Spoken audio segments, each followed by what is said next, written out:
Hey, have you been struggling to lose belly fat? I want to talk to you today about 10 tips to lose weight with walking. Let's get into it. For those of you who are new here to this channel, my name is David Griffiths. I'm a professional singer and vocal coach, and some people know me as the singing photographer. But today I want to talk to you about my journey to wellness. When this pandemic started, I was over 360 pounds. I would fall asleep a lot. I would have problems focusing and concentrating. But I have found that walking has been my saving grace. It has helped me lose weight in this pandemic when a lot of people have been gaining weight in quarantine. So I want to talk to you about 10 tips to lose weight with walking. 10 tips to lose weight with walking. Tip number 1, start small but often. Start small but often. The first time when I went out walking, I was overwhelmed, and I didn't think I really had what it took to make it up the hills in my neighborhood. But what I decided to do was give it a try and just go for a little bit. So I went walking for 5 minutes, and instead of being down on myself, I celebrated those 5 minutes. That's right, I actually went, "Yeah, Dave!" You need to celebrate the small victories. But when I started small, I did it more than once in a day. So I tried it again a little bit later. What I noticed the next day was I could go a little bit further. And the next day I could go a little bit further. And even when I started walking a mile or 2 miles, I was going very slow compared with what other people described. But that was okay because I was doing it. My circulation was getting going. I was starting to feel better. I was starting to have more energy. I was starting to feel better about life. And over time, my distance grew and my speed increased. So number 1, start small but often. Number 2, distract yourself for distance. Distract yourself for distance. I was on a walk through the park, and I remember my friend Renee called, and she was talking to me about a problem that she was having in her business. And I remember listening and listening and listening and listening and not realizing how far I had gone. Then I had to come back. And before I knew it, I had walked 6 miles. But you know what? Because she distracted me, it didn't seem like such a big deal.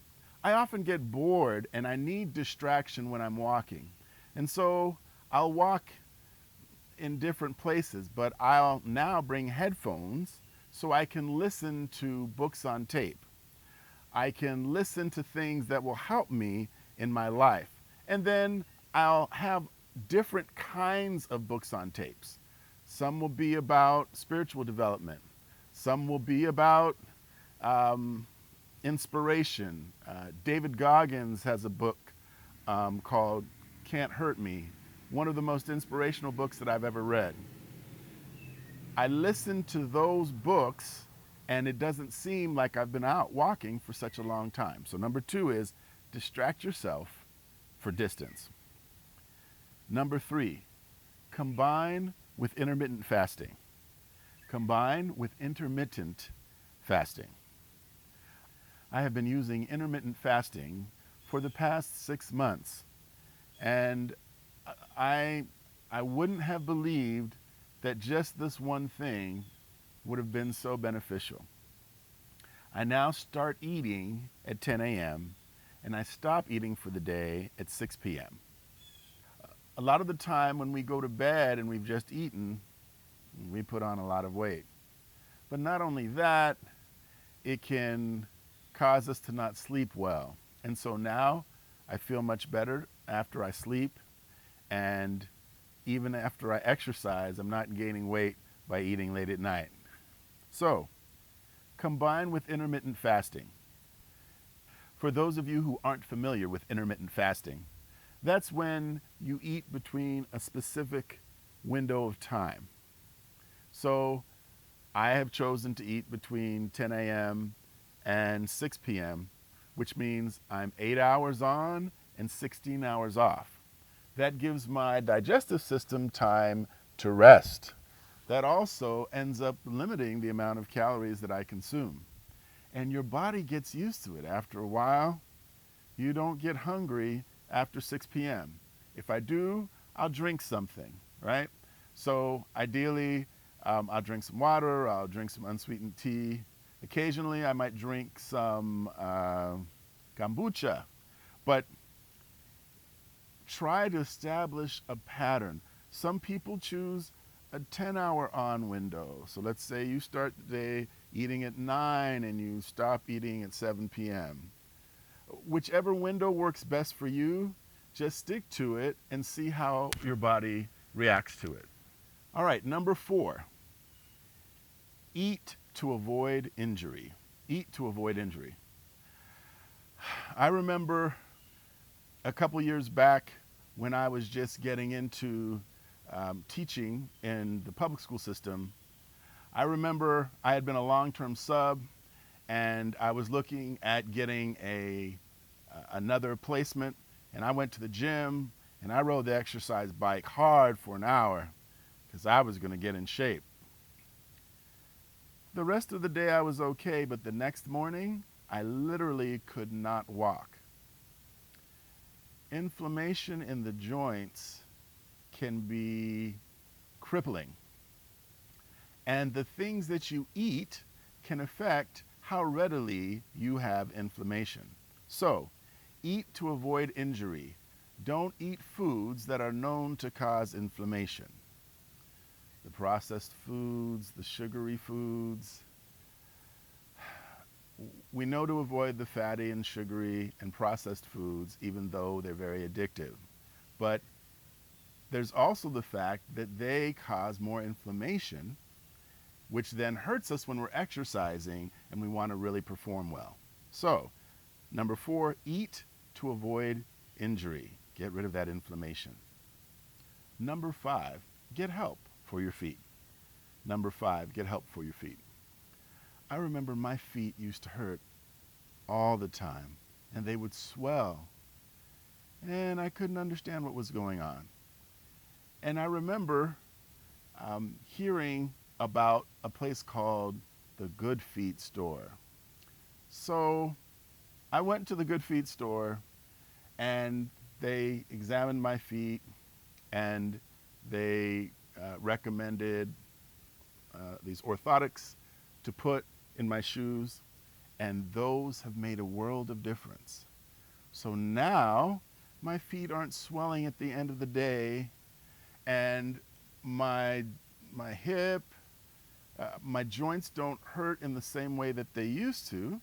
And they explained to me that's because my alignment was off because I'm very flat-footed and I didn't have the support that my feet needed. So if you get into walking and you're having some difficulty, perhaps you need to get your feet checked out. So step 5 is get help for your feet if your feet hurt. All right? Number 6, walk with a buddy. Walk with a buddy. I have been walking 3 times a day for the last several months. Usually I walk first thing when I wake up in the morning. Depending on what's going on in the day, I'll walk for 2 to 4 miles. Some days I get adventurous and walk 5 or 6 miles. But for the most part, 2 to 4 miles. Today I only walked a mile. But if I only walk a mile, I try to walk it at a faster pace. I walked a mile because I had some things I had to do in the morning, so I had a shorter window of time. But then I go walking again after my 10 a.m. breakfast. For those of you, if your next break is lunch, then maybe you eat at lunch and you take a brief walk after your lunch. So I go for a second walk then. And then later on in the day, in the early evening, I go for another walk. But when I go on this walk, I usually go walking with my son. And having the fact that I know that walking is good for him and we can do this together, father-son bonding, that really works to help make it consistent. I also often go walking with my mother. She's 88 years old and she does an amazingly good job of walking. She She's really awesome. So having a buddy that you know will benefit from walking and that helps inspire you to be consistent is a great thing. And as you have these different walking buddies, you may find that the variety of going to where they are in walking will also help you from getting bored in your walking experience. Number 7, build integrity. I remember watching a television program where a fitness expert said that one of the biggest problems that people have with losing weight is that they've lost their integrity. What he meant by this is when you say you're going to do something and you don't do it, you stop believing in yourself. I want you, if you get nothing else from this video, to commit yourself to hold yourself accountable. Build integrity. If you say you're going to do something, then do it. Even if it's difficult to do, even if you don't do it as well as you wanted to, you will feel so much better about yourself when you follow through on what you say. Then you'll learn to trust yourself. This integrity will help you to be fired up and consistent with your walking and your wellness. Number 8, share for leverage. Now imagine that you've told everybody that you're going to go walking. Well then, when you meet your friend at the store, or if you talk to them, they're probably going to say, hey, how's that walking going? So by letting people know what you've committed yourself to do, now you have the added leverage of knowing that they're going to want to know how you're doing in what you said you were going to do. So add the leverage of sharing. Maybe you share on social media. Make sure that you share with your friends and family so that they can help inspire you to be accountable. Only 2 more. Number 9, mix it up. Variety is the spice of life. From where I'm sitting right here, I could go up this street, I could go up this street, I could go down this street, or I could go down this street. That's 4 different options. But at the next juncture, each of these streets have 3 options of directions that I could go in. You have so many different walking paths that you could go on. Mix it up, especially if you're going more than 1 time a day. If you don't like walking in your neighborhood, drive to a park and go walking. But mix it up. Keep it interesting so that you don't get bored. And finally, number 10, I want you to add some simple strength training. Add some strength training. It can be as simple as this. Do 4 sets of planks. Let's say you can initially do them for 20 seconds at a time. Okay, by strengthening your core. If you're like me, I've had some back issues, but when I do planks and strengthen my core, then I'm much less likely to hurt my back in my daily activities. As you build more muscle, that's good for your metabolism. So, I want you to remember to do some strength training along with the cardiovascular training of your walking. In the comments, I have a question for you. What has been working for you? Is there a book that you read that really worked for you? Is there a video that you watched that was really inspirational? Is there a way of eating that was inspiring for you? Share in the comments so all of our YouTube family can be inspired by each other. Share what you have learned as well. So I'm looking forward to reading and responding to your comments. All right, my conclusion is this. Start where you are. Start today. Don't put it off. Don't wait for the perfect time. There'll never be a perfect time, except now. The perfect time to start is right now. Then take baby steps. Chunk it. Take small victories and celebrate each one. Go for a 4-minute walk. Go for a 3-minute walk. And then when you get back, celebrate. Yeah, I did this.